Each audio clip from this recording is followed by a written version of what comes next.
Hello friends, welcome back to my YouTube channel. How are you? I hope that you will be fine there and I'm also fine here. मित्रांनो, आजचा हा video तुमच्यासाठी very important आहे according to the CET exam for 11th admission. तर याच्या दृष्टीनं आज आपण बघणार आहे class 10 science and technology part 1 first chapter gravitation व याच्यावरील top most 25 very important MCQs ह्या व्हिडिओमध्ये आपण डिस्कस करणार आहे विथ एक्सप्लेनेशन. त्याच्यामुळं ह्या व्हिडिओमधील MCQ CETच्या दृष्टीनं खूप इम्पॉर्टंट आहे, म्हणून व्हिडिओ एंडिंगपर्यंत काळजीपूर्वक बघा. त्याचबरोबर याच्यामधले काही MCQ तुम्हाला ऑलरेडी माहीत असतील, कारण मी ते एक्सरसाइजमधले पिकआउट केलेले आहेत, काही क्वेश्चन बँकमधले पिकआउट केलेले आहेत, परंतु बाकीचे काही MCQ ॲडिशनल आहेत. त्याच्यामुळं व्हिडिओ कुठेही स्किप करू नका, एंडिंगपर्यंत काळजीपूर्वक बघा. आणि मित्रांनो, मी तुम्हाला गॅरंटी देतो की ह्या व्हिडिओमध्ये तुमचा जो ग्रॅव्हिटेशन चॅप्टर आहे तर तो पूर्णपणे CETच्या दृष्टीनं प्रिपेअर होऊन जाईल, कंप्लीट होऊन जाईल. म्हणून व्हिडिओ फक्त काळजीपूर्वक बघा. आणि जर तुम्ही आपल्या चॅनलवरती नवीन असाल तर चॅनलला सबस्क्राईब करा, व्हिडिओ लेक्चरला लाईक करा आणि तुमच्या जास्तीत जास्त मित्रांपर्यंत आपल्या ह्या चॅनलला पोहोचवा, बिकॉज त्यांना पण ह्या व्हिडिओ लेक्चरचा लाभ होत चालेल. ओके, चला तर मग आता जास्त इकडच्या तिकडच्या गोष्टी न करता let's come to the point without wasting our time. So let get start. तर बघा, ग्रॅव्हिटेशन चॅप्टरवरील पहिलाच MCQ आहे तो बघू आपण आता आणि याला पूर्णपणे फोडून टाकू. तर बघा, फर्स्ट MCQ आहे a dash is necessary to change the speed as well as the direction of motion of an object. म्हणजे याचा मिनिंग काय होतो आता, तर कोणत्याही ऑब्जेक्टची स्पीड आणि डायरेक्शन चेंज करण्यासाठी कशाची आवश्यकता असते. परत सांगतो, कोणत्याही ऑब्जेक्टची स्पीड आणि डायरेक्शन चेंज करण्यासाठी कशाची आवश्यकता असते. तर मित्रांनो, इथं आपल्याला 4 ऑप्शन दिलेले आहे. फर्स्ट आहे फोर्स, सेकंड आहे इनर्शिया, थर्ड आहे मोमेंटम आणि फोर्थ आहे म्हणजे D आहे मोशन. तर याच्यापैकी कोणता ऑप्शन करेक्ट राहील ते आता तुम्ही लगेच ओळखा. तुमचा जर स्टडी झाला असेल तर लगेच तुम्हाला कळेल. तर मित्रांनो, याचा ॲन्सर आहे ऑप्शन क्रमांक A, फोर्स. म्हणजे काय, कोणत्याही ऑब्जेक्टची स्पीड आणि डायरेक्शन चेंज करण्यासाठी फोर्सची आवश्यकता असते. फॉर एक्झाम्पल, तुमच्या घरामध्ये, आता आपल्या घरामध्ये कोणतं एक्झाम्पल घ्या, जर कोणत्याही वस्तूला जेव्हा तुम्ही समजा काय म्हणता येईल त्याला फोर्स अप्लाय करता, तर त्यावेळेसच ती वस्तू काय आहे ती मोशनमध्ये येत असते. समजलं मग तुम्हाला, फोर्स हा नेसेसरी असतो. सेकंड ऑप्शन आहे बघा, सेकंड क्वेश्चन हा तुमच्या मोबाईलच्या स्क्रीनवरती दिसत असेल. The orbit of a planet revolving around a star is dash. याचा मिनिंग काय होतो, तर जेव्हा पण कोणताही प्लॅनेट हा स्टार भोवती रिव्हॉल्व करतो म्हणजे फिरतो, त्यावेळेस तो कशा प्रकारचे ऑर्बिट तयार करतो. आता फॉर एक्झाम्पल घ्या, अर्थ झालं, मार्स झालं, हे काय प्लॅनेट आहे, पण ज्यावेळेस ते सन भोवती फिरतात, सन आहे काय स्टार आहे, तर त्यावेळेस ते कशा प्रकारचे ऑर्बिट तयार करतात. तर आपल्याला 4 ऑप्शन तुमच्या कम्प्युटर स्क्रीनवरती तुम्हाला दिसत असेल. फर्स्ट आहे सर्क्युलर, सेकंड आहे म्हणजे B आहे लिनियर, C आहे टुवर्ड्स द फोकल पॉईंट आणि D आहे इलेप्टिकल. तर लवकर ओळखा की याच्यापैकी करेक्ट ऑप्शन कोणतं असेल. तर लगेच मित्रांनो, तुम्हाला मला माहिती आहे की तुम्हाला लगेच कळालं असेल, ऑप्शन क्रमांक D हे करेक्ट आहे. याला मी लॉक करतो. तर बरोबर हे करेक्ट ऑप्शन आहे इलेप्टिकल, कारण हा केपलरचा फर्स्ट लॉ आहे. समजलं तुम्हाला, त्याच्यामुळं तुम्हाला ऑलरेडी याचा आन्सर माहीत होतं. The orbit of a planet revolving around a star is elliptical. तो इलेप्टिकल ऑर्बिट तयार करतो कोणत्याही प्लॅनेट जेव्हा तो स्टार भोवती फिरतो म्हणजे सन भोवती फिरतो. त्याच्यानंतर थर्ड नंबरचा क्वेश्चन हा तुमच्या कम्प्युटर स्क्रीनवरती दिसत असेल. The square of its period of revolution around the sun is directly proportional to the dash of the mean distance of a planet from this sun. आता तुम्ही म्हणशाल, अरे बापरे, एकदम एवढा मोठा MCQ कसं काय आला. पण काहीच नाही, एकदम सिम्पल यार MCQ. थोडंसं माइंड वापरा की तुम्ही याला समजा आपल्या ह्या ग्रॅव्हिटेशन चॅप्टरमध्ये वाचला असेल तर तुम्हाला लक्षात आलं असेल की हा केपलरचा थर्ड लॉ आहे. मग थर्ड लॉमध्ये कोणता शब्द राहिलेला आहे, काय इन्क्लूड आहे, तर आपल्याला 4 ऑप्शन दिलेले आहे तुमच्या कम्प्युटर स्क्रीनवरती दिसत असेल. फर्स्ट आहे बघा, A स्क्वेअर आहे, B स्क्वेअर रूट आहे, C क्यूब आहे आणि D क्यूब रूट आहे. आता 4 ऑप्शनपैकी कोणत्या ऑप्शनला मी लॉक करू, कोणतं ऑप्शन करेक्ट असेल ते तुम्ही आता विचार करा तुमच्या दृष्टीनं. ओके, तर मी आता C नंबरच्या ऑप्शनला लॉक करतो. बघा, इथं लॉक पण केलेलं आहे, त्याच्यावरती येलो कलर आला आहे. तर मित्रांनो, करेक्ट आहे, C नंबरचं ऑप्शन एक आहे म्हणजे क्यूब, हे ॲन्सर करेक्ट आहे. समजलं, हा केपलरचा थर्ड लॉ आहे. The square of its period of revolution around the sun is directly proportional to the cube of the mean distance of a planet from the sun. It is the Kepler third law. Okay, ठीक आहे. परत मी type केलं वाटतं हे, ठीक आहे. 4 नंबरचा बघू आता. The gravitational force between the two bodies is directly proportional to the product of the masses of those bodies and is dash of the distance between them. घाबरून जायचं नाही, असा पण MCQ आला घाबरून जायचं नाही, फक्त समजून घ्यायचं की तो MCQ काय सांगतो, त्याचा मिनिंग काय होतो. ओके, तर याचा मिनिंग काय होतो, तर कोणत्याही 2 बॉडीमधलं ग्रॅव्हिटेशनल फोर्स जे असतं, परत सांगतो, कोणत्याही 2 बॉडीमधलं जे ग्रॅव्हिटेशनल फोर्स आहे ते डायरेक्टली प्रोपोर्शनल आहे त्यांचं जे मास आहे, तर त्याच्या प्रोडक्ट म्हणजे काय, त्याच्या मल्टिप्लिकेशनच्या काय ते डायरेक्टली प्रोपोर्शनल आहे. And dash of the distance between them. मग त्याच्यासाठी आपल्याला 4 ऑप्शन दिलेले आहे. एक आहे inversely proportional to the square, B आहे directly proportional to the square, inversely proportional to the cube आणि डी आहे inversely proportional to the square root. तर मित्रांनो हे तुम्हाला जर तुम्ही समजा युनिव्हर्सल जो ग्रॅव्हिटेशनलचा लॉ आहे तो जर वाचला असेल तर लगेच तुम्हाला कळून जाईल की याचा आन्सर काय. तर याचा आन्सर आहे मित्रांनो ऑप्शन क्रमांक A, inversely proportional to the square. तुमच्या स्क्रीनवरती पण तुम्हाला येलो याच्यामध्ये हायलाईट केलेलं दिसत असेल. म्हणजे कोणत्याही दोन बॉडीमधलं जे ग्रॅव्हिटेशनल फोर्स असतं तर त्यांच्या डिस्टन्सला त्यांच्या जो मासचा प्रोडक्ट आहे त्याला काय डायरेक्टली प्रोपोर्शनल आहे. आता डायरेक्टली प्रोपोर्शनल म्हणजे काय, सपोज आपण त्या दोन्ही बॉडीचं जर मास वाढवलं, मास जर आपण इन्क्रीज केलं, समजा 10 kg होतं पहिल्यांदा, जर आता आपण 15 kg केलं तर त्यावेळेस त्यांच्यावर जो ग्रॅव्हिटेशनल फोर्स अप्लाय होईल तो पण काय होईल, डबल होऊन जाईल पहिल्यापेक्षा. म्हणून याला काय म्हणतात डायरेक्शनली प्रोपोर्शनल. आणि जर आपण ते मासेस कमी केलं, समजा 15चं आपण 10 जरी केलं तरी ग्रॅव्हिटेशनल फोर्स काय होईल, कमी होईल. म्हणजे वाढवलं मास तरी वाढेल आणि जर आपण मास कमी केले तर त्यांचा फोर्स कमी होईल. याला काय म्हणतात डायरेक्टली प्रोपोर्शनल. आणि inversely proportional to the square of the distance between them म्हणजे काय, जर आपण त्यांचं डिस्टन्स वाढवलं, आता मास तशीच आहे परंतु आपण जर त्यांचं डिस्टन्स वाढवलं तर काय होईल, ग्रॅव्हिटेशनल फोर्स जो ॲक्ट होईल तो काय होईल, कमी होईल. जर डिस्टन्स वाढवलं तर फोर्स कमी होईल आणि फोर्स वाढवलं तर डिस्टन्स कमी होईल. समजलं तुम्हाला इथपर्यंत? हे थोडंसं समजून घ्यायचं, नॉर्मल थिंग्स आहे. ओके, त्याच्यानंतरचा 5 नंबरचा MCQ बघा. The value of universal gravitational constant G in SI युनिटीज.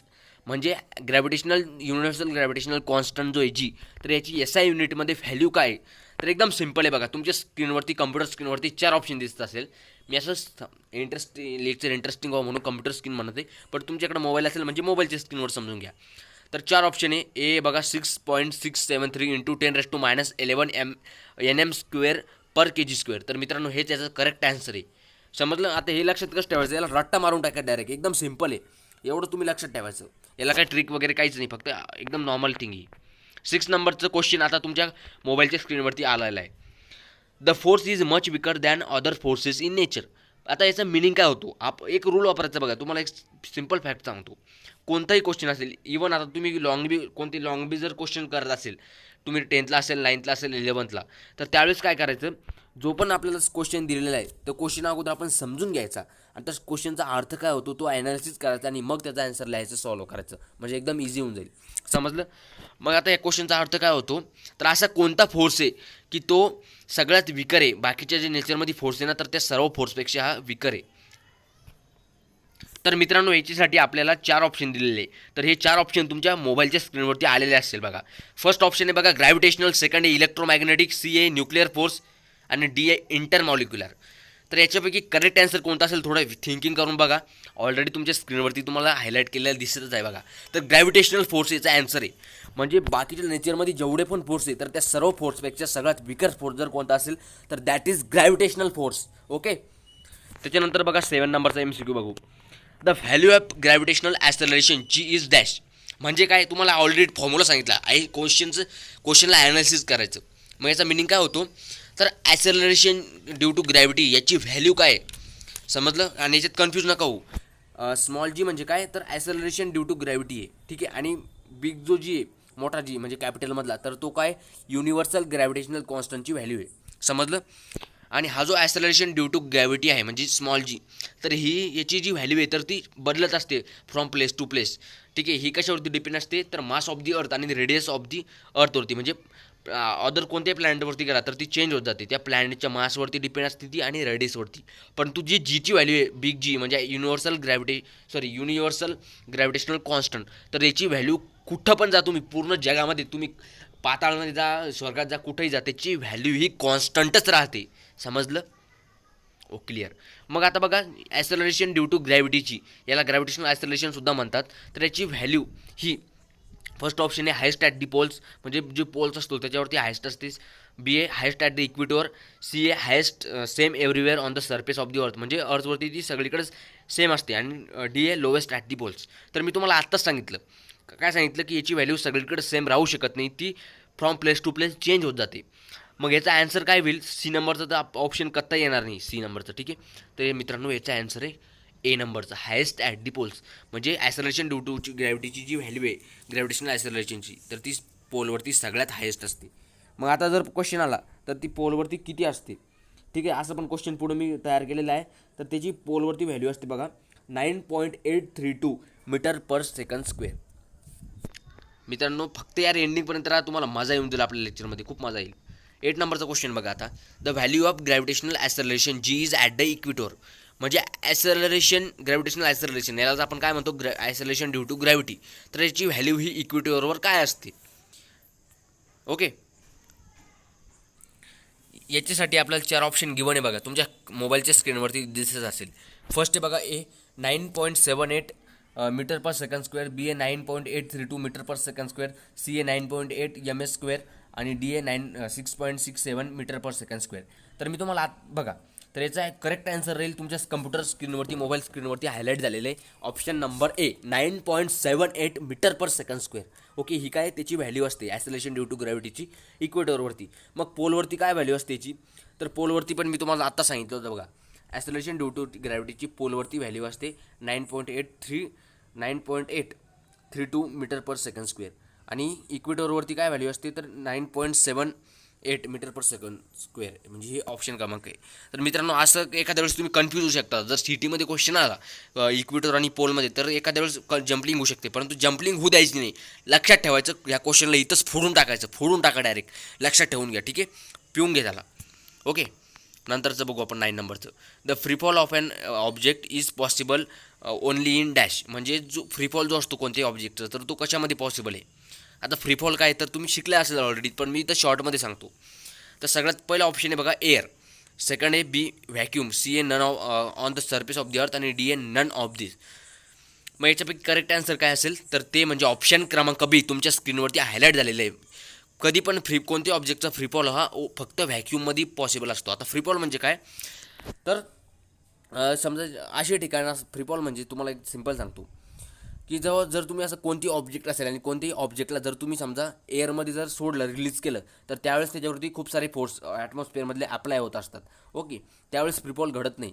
जसं की तुम्ही एक्झाम्पल बघितलं असेल, जर स्टोन आणि फिदर घ्या, जर तुम्ही स्टोनला जर सेम हाईटवरती स्टोन आणि फिदरला रिलीज केलं, ठीक आहे, त्यांची दोघांचा मास सेम आहे, तर काय होईल, सगळ्यात पहिले अर्थवरती काय येईल, स्टोन येऊन जाईल. आणि जो व्हॅक्यूम नाही फिदर, तर फिदर काय होईल सगळ्यात म्हणजे हळूहळू होईल. कारण काय होईल त्यावेळेस त्याच्यावरती अदर सगळे जे ॲटमॉस्फिअरमधले फोर्स आहे ते ॲक्ट होत राहील, त्याला अपोज करतील डायरेक्शनला. मग आणि दगडाचं वजन जास्त असल्यामुळं, मास जास्त असल्यामुळं मग तो काय करेल, त्या बाकीच्या फोर्सला काय करेल, तो जुमानत नाही, डायरेक्ट फेकून देतो आणि खाली येऊन जातो सगळ्यात एक नंबरला. परंतु हे जर आपण उलटं केलं, अशा ठिकाणी की जिथं कोणतंच फोर्स नाही, तिथं हवा नाही, एकदम व्हॅक्यूम प्लेस आहे, तर तिथे कोणताच अदर फोर्स नाही, जर त्या ठिकाणी रिलीज केलं आपण दोन ऑब्जेक्ट, समजा जरी तो स्टोन असला म्हणजे दगड आणि दुसरं फिदर एकदम हलका, दोन्ही जर आपण सेम हाईटमधून जर रिलीज केलं, तर सगळ्यात पहिले दोन्ही सारखे, दोन्ही सेम म्हणजे टाईमलाईन सगळ्यात पहिले येऊन दोन्ही पण येईन सारख्या. समजलं तुम्हाला. मग फ्रीफॉल म्हणजे काय तर तो व्हॅक्यूममध्ये पॉसिबल असतो की जिथं कोणताच अदर फोर्स नसतो. ओके, तिथं फक्त एअर वगैरे काहीच नसते. 10 नंबरचं बघू आपण आता. The weight of any object on the moon is nearly of the weight of the earth. आता एकदम सिम्पल क्वेश्चन MCQ याला फोडून टाकू आपण आता, ठीक आहे. याचा मिनिंग काय होतो, the weight of any object on the moon is nearly of weight of the earth. म्हणजे कोणत्याही ऑब्जेक्टचं मूनवरती वेट हे अर्थच्या किती असतं, म्हणजे nearly of the weight of the अर्थच्या किती असतं. तर बघा हे 4 ऑप्शन दिलेले आपल्याला. फर्स्ट आहे 1/6, बी ए 1/8, सी ए 1/2 आणि डी ए 2/6. तर मित्रांनो यार एकदम याचा आन्सर सिम्पल आहे. तर फर्स्ट नंबरचा ऑप्शन ए ते करेक्ट आहे, 1/6. ते तुम्हाला समोर हायलाईट केलेलं पण दिसत असेल. कोणत्याही ऑब्जेक्टचं तुम्ही जर समजा वेटवरती मूनवरती जर त्याचं वेट काढायचं असेल, तर ते वेट हे त्याचं जेवढं अर्थवरती वेट आहे त्याच्या 1/6 टाईम असतं कुठं, मूनवरती. आता याच्यावरती पुढं लगेच मी एक MCQ टाकलेला आहे बघा, गुगली म्हणून. तर 11 नंबरचा क्वेश्चन आहे, आता तुमच्या स्क्रीनवरती दिसत असेल. A person weight 60 newton on the earth, his weight on the moon will be. म्हणजे एक पर्सन आहे, तर त्या व्यक्तीचं समजा अर्थवरती वेट काय 60 न्यूटन आहे, तर मग त्याच व्यक्तीचं वेट हे मूनवरती किती राहील. ओके, तर आपल्या 4 ऑप्शन आहे. फर्स्ट आहे बघा 360 न्यूटन, बी ए 60 न्यूटन, सी ए 6 न्यूटन आणि डी ए 10 न्यूटन. तर याला तुम्हाला काय करावं लागेल, सॉल्व करावं लागेल. आता याला तुम्हाला पाठ करून चालणार नाही, रट्टा मारून चालणार नाही. तर तुम्हाला आता ट्रिक का सांगितली मी, हिंट काय दिली बघा. पहिलाच MCQ सॉल्व केला आपण की कोणत्याही ऑब्जेक्ट जर सांगितलं आपल्याला की समजा एखादा ऑब्जेक्ट आहे आणि त्याचं मूनवरती जर आपल्याला वेट काढायला सांगितलं, तर ते किती असेल, तर ते अर्थवरती त्याचं जेवढं वेट आहे त्याच्या 1/6 टाईम असेल. लगेच तो फॉर्म्युला आपण इथं अप्लाय करायचा. मग आता बघा मी इथं लिहिलेलं आहे, मी हिंट म्हणून तुम्हाला समजा म्हणून बघा. वेट WM म्हणजे काय तर weight on the moon is equal to 1/6 time म्हणजे multiply weight on the earth म्हणजे अर्थवरती जेवढं वेट आहे त्याच्या 1/6 टाईम असतं.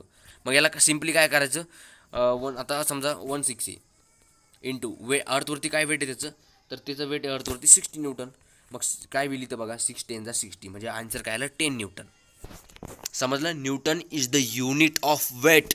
ओके असं सॉल्व्ह करायचं कोणता MCQ त्याला जास्त एकदम हार्ड नसतं आहे काही पण. 12 नंबरचं बघू आता the value of acceleration due to gravity म्हणजे ॲसलेशन ड्यू टू ग्रॅव्हिटीची व्हॅल्यू ए नंबरचा ऑप्शन आहे is same on equator and poles म्हणजे इक्वेटर आणि पोल्सवरती सेम असते का सेम नाही नसती. तुम्हाला मी आत्ता ऑलरेडी सांगितलेलं आहे की त्याची व्हॅल्यू कुठंच सेम नसते ती प्लेस टू प्लेसवर चेंज होत जाते आणि इक्वेटरला पण ती वेगळी असते आणि पोस्टला पण वेगळी असते ती आपण त्याची व्हॅल्यू पण आत्ता मागं बघितलेलं आहे बघा ठीक आहे. त्याच्यानंतर बी नंबरचं बघा इज लिस्ट ऑन पोल्स म्हणजे पोलवरती ती कमी असते. CA इज लिस्ट ऑन इक्विटरवरती ती कमी असते आणि DA increase from poles to equator म्हणजे पोल्स टू इक्विटरला ती इन्क्रीज होत जाते. तर मित्रांनो ह्या 4 ऑप्शनपैकी कोणता ऑप्शन करेक्ट असेल तुम्हाला काय वाटतं थोडंसं काय विचार करा. ओके तर मी ऑप्शन क्रमांक Cला लॉक केलेले मला C नंबरचं ऑप्शन वाटतं. ओके अरे 1 मिनिट सॉरी थोडा कॉल आला सॉरी. तर मी C नंबरच्या ऑप्शनला लॉक केलेले तर ऑप्शन क्रमांक C एक करेक्ट आहे इज लिस्ट ऑन इक्विटर म्हणजे ॲसलेशन ड्यू टूची ग्रॅव्हिटी याची जी व्हॅल्यू आहे तर ती इक्विटरवरती काय असते लेस असते. मग मी तुम्हाला हे पण सांगितलेलं आहे त्याची व्हॅल्यू इक्विटरवरती किती असते तर त्याची व्हॅल्यू असते बघा 9.832 मीटर पर सेकंड स्क्वेअर ही त्याची व्हॅल्यू इक्विटरवरती असते. असं जस्ट कनेक्ट करायचं एक MCQ म्हणजे दोन्ही पण आपलं लक्षात राहून जातं. आता तुम्ही जर थोडं माइंड वापरलं तर मी काय बोललो जर तुम्ही याच्यावरती कॉन्सन्ट्रेशन केलं तर तुम्हाला कळेल की मी चुकीचं सांगितलं तुम्हाला चुकीची व्हॅल्यू सांगितली. मी तेच बघत होतो की तुमच्यातलं किती जण स्मार्ट आहे. तर बघा ॲसलेशन ड्यू टू ग्रॅव्हिटी याची जी व्हॅल्यू असते इक्विटरवरती त्याची म्हणजे व्हॅल्यू किती असते न्यूमेरिकलमध्ये तर ती 9.78 मीटर पर सेकंड स्क्वेअर ही काय असते त्याची इक्विटरवरती असते. आणि मी तुम्हाला पहिले काय सांगितलं होतं 9.832 आत्ता लगेच. ओके आणि पोल्सवरती किती असते तर पोलवरती ती 9.832 मीटर पर सेकंड स्क्वेअर असते. ओके म्हणजे असं माइंड वापरत चालायचं. कोणी किती कन्फ्यूज केलं कन्फ्यूज व्हायचं नाही आपण आपल्या उत्तरावरती ठाम राहायचं. आणि पोल्सवरती याची जी व्हॅल्यू असते पोल्सवरती सगळ्यात हायेस्ट असते. 33 नंबरचा क्वेश्चन बघा आता the gravitational force between the two objects is F if masses of both objects are halved without changing the distance between them then the gravitational force would become. आता याचं meaning काय होतं बघा लक्षात घ्या. आता हा MCQ मी याच्यामध्ये ॲडिशनल ॲड केलेले MCQ इथून पुढे काय ॲडिशनल MCQ आहेत हे काय थोडा MCQ वेगळा आहे म्हणजे याला तुम्हाला ॲप्लाइड नॉलेज यूज करायचं आहे. आता आपण CT एक्झाम देते तुम्हाला माहिती आहे सगळे स्टुडंट CT एक्झाम देते मोस्ट ऑफ द स्टुडंट कशासाठी 11th ॲडमिशनसाठी. मग मला सांगा जे याचे पेपर तयार करतील तर ते असे डायरेक्ट एकदम ते आपल्यासारखे राहतील का नाही एकदम हुशार लोक राहतील आणि ते क्वेश्चन पण कसे टाकतील डायरेक्टली एक्सरसाइजमधले किंवा क्वेश्चन बँकमधले ॲज इट इज टाकतील का नाही थोडेसे तेच टाकतील ते परंतु थोडे गुगली करून टाकतील म्हणून आपल्याला त्या लेवलचे क्वेश्चन्स पण सॉल्व्ह करायला पाहिजे म्हणून हा क्वेश्चन घेतला मी आता. याचा मिनिंग काय होतो the gravitational force between to object is म्हणजे दोन ऑब्जेक्ट आहे समजा A आणि B घेतो मी तर ह्या A आणि दोन ऑब्जेक्ट B याच्यामधलं काय ग्रॅव्हिटेशनल फोर्स किती आहे F आहे. ओके या दोन ऑब्जेक्टमधलं. त्याच्यानंतर बघा if masses of both objects are halved without changing the distance between them. आता आपण काय केलं ह्या A आणि Bचं पहिलं जेवढं मास होतं किती पण असेल त्याचं मास तर जर ते मास आपण काय केलं आता पहिल्यापेक्षा अर्ध करून टाकलं आणि त्याच्यातलं डिस्टन्स सेम ठेवलं आपण आता जेवढं तेवढंच डिस्टन्स ठेवलं F परंतु आपण त्याचे मास काय केलं अर्ध केलं तर त्यांच्यामधला ग्रॅव्हिटेशनल फोर्स नंतर काय होईल सेम राहील का बदल होईल त्याच्यामध्ये काही. तर आपल्याला याच्यासाठी 4 ऑप्शन दिलेले आहे. क्वेश्चन समजून घ्यायचा आधी. फर्स्ट ऑप्शन आहे बघा AF/4 BAF/2 CAF आणि DA2F. तर मित्रांनो याच्यामधलं ग्रॅव्हिटेशनल फोर्स काय F/4 आहे म्हणजे काय होईल जेव्हा आपण त्याच्यातलं डिस्टन्स म्हणजे त्याचं मास जर आपण अर्ध केलं तर आपल्याला माहिती आहे की त्याचा जो फोर्स असतो तर तो फोर्स पण अर्धा होईल. आपण आता it is directly proportional to the masses product of the masses. मग मला पहिले F होता तर आता एका ऑब्जेक्टचं जर आपण मास कमी केलं अर्ध केलं दोन्ही ऑब्जेक्ट समजा एकाचं आपण अर्ध केलं मास तर फोर्स पण काय होईल अर्धा होऊन जाईल म्हणजे F/2 याचा होऊन जाईल आणि दुसरा पण मास जेवढं होतं त्याचा आपण अर्धा केला तर त्याचा फोर्स पण अर्धा होईल म्हणजे पहिला F होता तर आता F/2 म्हणजे दोन्हीची ॲडिशन केली तर F/4 याचा आन्सर येईल. थोडं असं माइंड वापरायचं. ओके नंतर 40 नंबरचं बघा a boy is whirling a stone tied to the string in a horizontal circular path if the string breaks the stone dash म्हणजे काय आता क्वेश्चनचा अर्थ समजून घ्यायचा. एक मुलगा आहे, आता तुमचं आपलं जे बुक आहे बघा, त्या बुकवरती पण एक्झाम्पल दिलेलं आहे. मी 1 मिनिट पेज नंबर 2 वरती तुम्ही त्याला बघू शकता ते डायग्राम. ते एक मुलगा आहे बघा, त्या मुलानं काय केलेलं आहे, म्हणजे एक स्टोन दोरीला दगड बांधलेला आहे आणि तो काय करते, असं घुमवते हॉरिझॉन्टल सर्क्युलर पॅथमध्ये. तो असा गरगर जोरामध्ये घुमवते. परंतु काय झालं, ते काही वेळेस नंतर तो जो स्ट्रिंग होता, म्हणजे ती दोरी तुटली, म्हणजे त्याच्यातला जो दगड आहे, मग तो स्टोन काय होईल आता. परत सांगतो, एक मुलगा आहे, तो मुलानं काय केलं, एका दोरीला दगड बांधला आणि तो काय एक सर्क्युलर पॅथमध्ये तो गोल गोल असा काय घुमवते तो. ठीक आहे, मग थोड्या वेळानं काय झालं, त्याची जी दोरी ती तुटली. मग आता तो स्टोन काय होईल, त्या स्टोनचं पुढं आपल्याला 4 स्टेटमेंट दिलेलं आहे बघा. Will continue to move in the circular path, म्हणजे तो जो दगड आहे तो दोरी तुटल्याच्या नंतर पण तसा गोल गोल घुमत राहील गरगर. दुसरा आहे बघा, will move along a straight line towards the centre of the circular path, म्हणजे काय, तो सर्क्युलर पॅथमध्ये सेंटरकडं टुवर्ड्स दी सेंटर असा स्ट्रेट लाईनमध्ये मूव्ह करत राहील. असं होईल का, नाही होणार. कसं काय होईल ते. सी नंबरचं आहे, will move along a straight line tangential to the circle path. मित्र, म्हणजे याचा मिनिंग काय होतो, की तो जो दगड आहे ना, तो 90 डिग्रीचा अँगल तयार करेल आणि तो टँजेंटियल पाथला मूव्ह करेल, म्हणजे तो फेकला जाईल, दूर फेकला जाईल, बाहेर चालला जाईल, तो सर्क्युलर पॅथमध्ये आता राहणार नाही. आणि डी नंबरचं will move along a straight line perpendicular to the circular path away from the boy, म्हणजे तो त्या बॉयच्या परपेंडिक्युलर, म्हणजे दूर काय होईल, तो मूव्ह होईल अलॉंग अ स्ट्रेट लाईनमध्ये, परपेंडिक्युलर पण. ओके, तर मित्रांनो हे नाही राहणार डी पण. तर ऑप्शन क्रमांक सी आहे त्याचं करेक्ट आहे. तो काय होईल, दगड आपण डायरेक्ट दोरी तुटल्याच्या नंतर तुम्ही ती काय म्हणता डायग्राम ऑब्झर्व करा, तर तो दगड 90 डिग्रीचा अँगल तयार करेल आणि तो दूर फेकला जाईल, तो सर्क्युलर पॅथच्या दूर चालला जाईल. ओके, म्हणजे सी करेक्ट आहे. म्हणजे ॲप्लाइड नॉलेज वापरायचं इथं, रट्टा मारून चालणार नाही. 15 नंबरचं आहे, law of gravitation gives the gravitational force between, म्हणजे जो ग्रॅव्हिटेशनचा लॉ आहे, तर तो लॉ काय सांगतो आता बघा. ए नंबरचं आहे, the earth and earth and point mass only. B a the earth and sun only. And C a any 2 bodies having some mass. And D a 2 charge bodies only. मग मला सांगा, ग्रॅव्हिटेशनल फोर्स जे असतं, तर ते फक्त अर्थ आणि मास, पॉईंट ऑफ मास, या दोघांच्या मध्येच असतं का नाही, यांच्या दोघांवरचं ॲक्ट होतं का नाही, किंवा अर्थ आणि सन यांच्या दोघांमध्येच ग्रॅव्हिटेशनल फोर्स आहे का नाही. आणि 2 चार्ज बॉडीज ओनली, म्हणजे ज्या बॉडीकडे काही चार्ज आहे, जी बॉडी चार्ज आहे, त्या 2 बॉडीमध्ये असतं का, फक्त नाही. तर मित्रांनो, याचं करेक्ट आन्सर तुमच्या कम्प्युटर स्क्रीन, मोबाईल स्क्रीनवरती लॉक केलेलं आहे मी, त्याला हायलाईट बी आहे सी नंबरचं. एनी 2 बॉडीज हॅव्हिंग सम मास, म्हणजे अशा कोणत्याही 2 बॉडी की ज्याच्यावर, किंवा कोणत्याही बॉडी घ्या, त्याला काहीतरी मास आहे, काहीतरी मास असेल त्याला, तर त्या बॉडीमध्ये ग्रॅव्हिटेशनल फोर्स ॲक्ट होतं. हे त्याचं करेक्ट आन्सर आहे. एनी 2 बॉडीज हॅव्हिंग सम मास. ओके, अशा प्रकारचे प्रश्न विचारले जाऊ शकतात सी ई टीमध्ये. थोडंसं गेला सांभाळपूर्वक सोडवायचं. नंतर बघा, the value of quantity G in the law of gravitation, म्हणजे जो ग्रॅव्हिटेशनचा लॉ आहे, तर त्याच्यामधली जी जीची व्हॅल्यू आहे, ग्रॅव्हिटेशनचा लॉ आहे ना, त्याच्यातली जी जीची व्हॅल्यू आहे, तर ती फर्स्ट नंबरचा ऑप्शन आहे बघा, depend on mass of earth only, म्हणजे ती फक्त अर्थच्या मासवरती डिपेंड आहे. B a depends on radius of earth only, म्हणजे फक्त अर्थच्या रेडियसवरती डिपेंड आहे. Depends on both mass and radius of the earth, म्हणजे ती फक्त म्हणजे ती अर्थच्या मास अँड रेडियसवरती डिपेंड आहे. आणि डी नंबरचं is independent of mass and radius of the earth, म्हणजे ती अर्थच्या मासवरती पण डिपेंड नाही आणि रेडियसवरती पण डिपेंड नाही. तर याचं काय आन्सर राहील. तर थोडं मी तुम्हाला व्हिडिओला रिमाइंड करून सांगतो की मी ऑलरेडी तुम्हाला सांगितलं होतं बघा व्हिडिओमध्ये सुरुवातीला स्टार्टिंगला. ठीक आहे, की कधी पण ॲसेलरेशन, समजा ग्रॅव्हिटेशनल कॉन्स्टंटची जी व्हॅल्यू असते कॅपिटल जीची, तर ती कॉन्स्टंट असते. तुम्ही ह्या जगामध्ये कुठेही जा, इवन तुम्ही एका ठिकाणून कोणत्याही ठिकाणी जा, तर ती व्हॅल्यू तुम्हाला कुठेही कॉन्स्टंटच दिसेल, त्याच्यामध्ये चेंजेस होणार नाही. त्याच्यामुळं मग ही बघा कशावरती डिपेंड नाही, ती ही काही इंडिपेंडंट आहे, ती is independent of mass and radius of the earth, म्हणजे ती याच्यावरती डिपेंड नाही, ती इंडिपेंडंट आहे. परंतु याचे उलटं करा तुम्ही, जी ग्रॅव्हिटेशनल ॲसेलरेशन असते, म्हणजे ॲसेलरेशन ड्यू टू ग्रॅव्हिटी स्मॉल जी, तर याची व्हॅल्यू ही डिपेंड करते अर्थच्या मास आणि कशावरती, रेडियसवरती.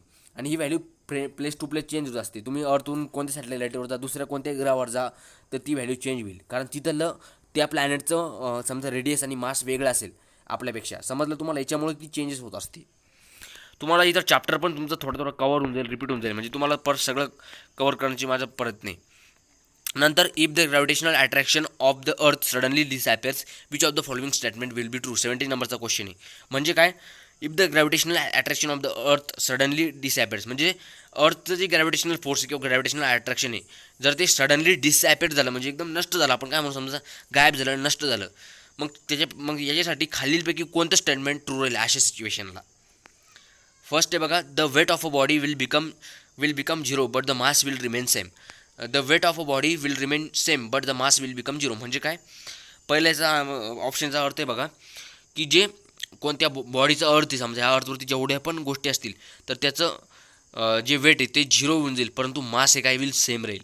त्याच्यानंतर वेट ऑफ म्हणजे बॉडीचं जे वेट आहे तर ते सेम राहील परंतु मास झिरो राहील.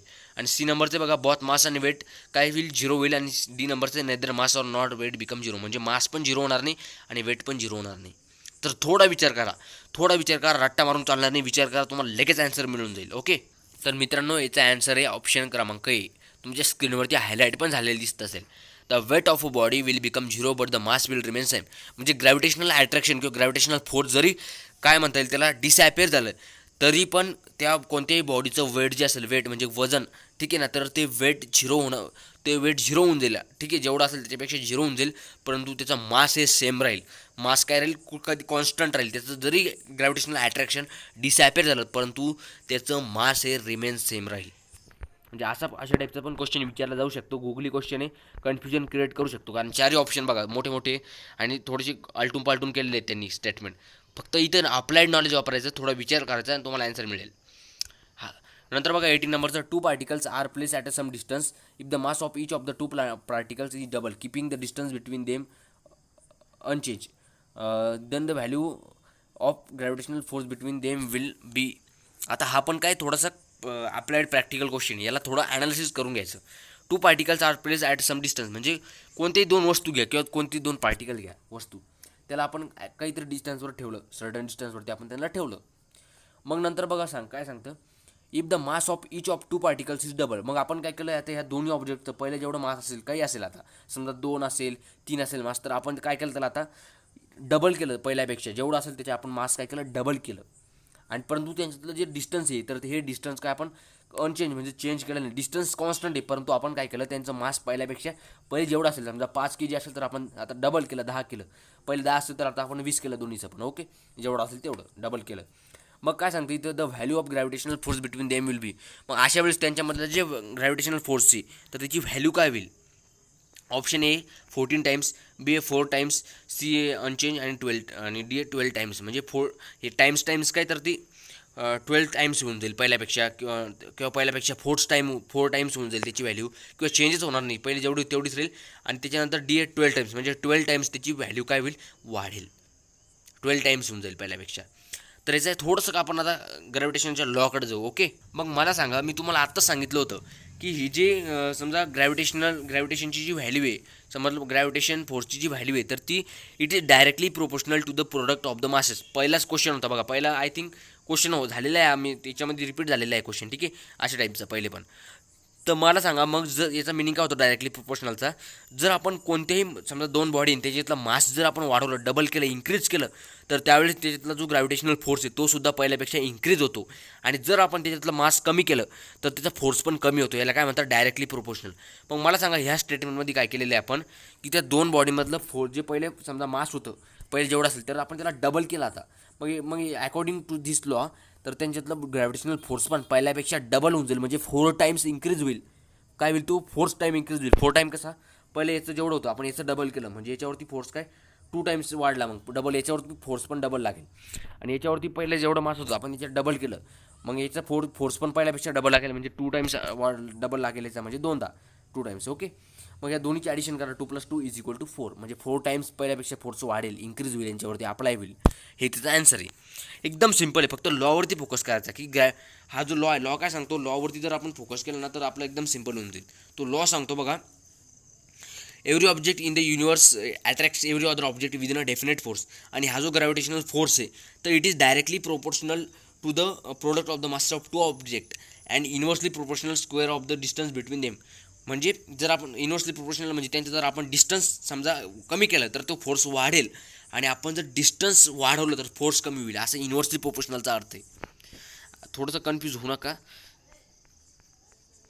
नंतर 19चा क्वेश्चन आहे बघा, the ball is thrown up, the value of G will B.